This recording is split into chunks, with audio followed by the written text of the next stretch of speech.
Good morning and praise lord. యేసుతో ప్రతిదినం మన కార్యక్రమానికి ప్రేమతో స్వాగతాన్ని తెలియజేస్తున్నాం. ఈ రోజున షార్ట్ మెడిటేషన్ కోసం మార్కు సువార్త 5వ అధ్యాయము 25వ వచనం నుంచి 34వ వచనం వరకు ఉన్న ఒక ఘనమైన కార్యాన్ని, యేసు చేసిన కార్యాన్ని మీకు ఎక్స్ప్లెయిన్ చేయడానికి ఇష్టపడుతున్నా. ప్రియమైన సహోదరి సహోదరుడా, ఈ వచనాల్లో ఒక సహోదరి కోసం చూస్తూ ఉంటాం. For 12 years she was struggling. ఆమె బలహీనత ఉంది. 12 years నుంచి రక్తస్రావ రోగంతో బాధపడుతుంది.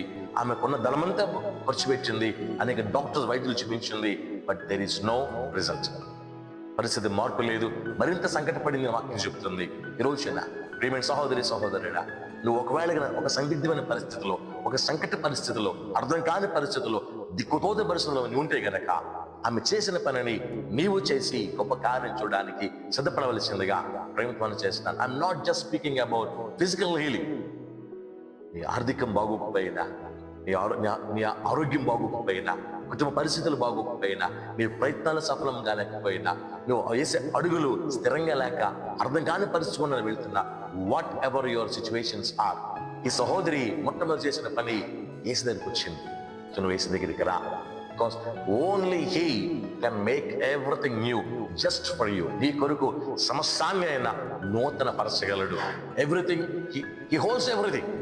సమస్తం ఆయన చేతిలోనే ఉన్నాయి. నీ కొరకు నా దేవుడు ఏమైనా చేయగలడు.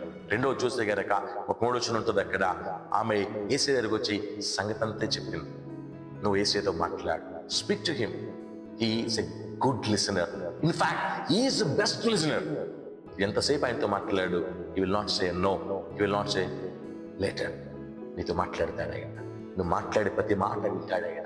అది ఎంతసేపు మాట్లాడినా సరే యేసయ్య ఏమాత్రం తన చెవులు మూసుకోడు. నీ మాటని, నీ బాధని తీసుకొని నీకు ఉపశమనాన్ని ఇచ్చేది నా యేసయ్య మాత్రమే. మూడవది, యేసయ్య ఆమె గురించి మాట్లాడాడు. అమ్మా, నీ విశ్వాసం గొప్పది అంటాడు. నీ విశ్వాసం బట్టి స్వస్థపరచబడ్డావు అంటాడు. కాబట్టి యేసయ్య దగ్గరికి వచ్చి యేసయ్యతో సంగతంతా తెలియచెప్పి యేసయ్య విశ్వాసం ఉంచు. ఎందుకంటే విశ్వాసం ద్వారానే నువ్వు నీ జీవితంలో నూతన కార్యాలు చూస్తావు. ప్రియమైన సహోదరి సహోదరుడా, నీ పరిస్థితి ఏ విధంగా ఉన్నప్పటికీ only Jesus can make everything new for you. కాబట్టి యేసు దగ్గరికి రా, సంగతంతా తెలియచెప్పు. విశ్వాసంతో నూతన కార్యాలు చూడడానికి ప్రిపేర్ అవ్వాల్సిందిగా ప్రేమ తెలియజేస్తుంది. God bless you.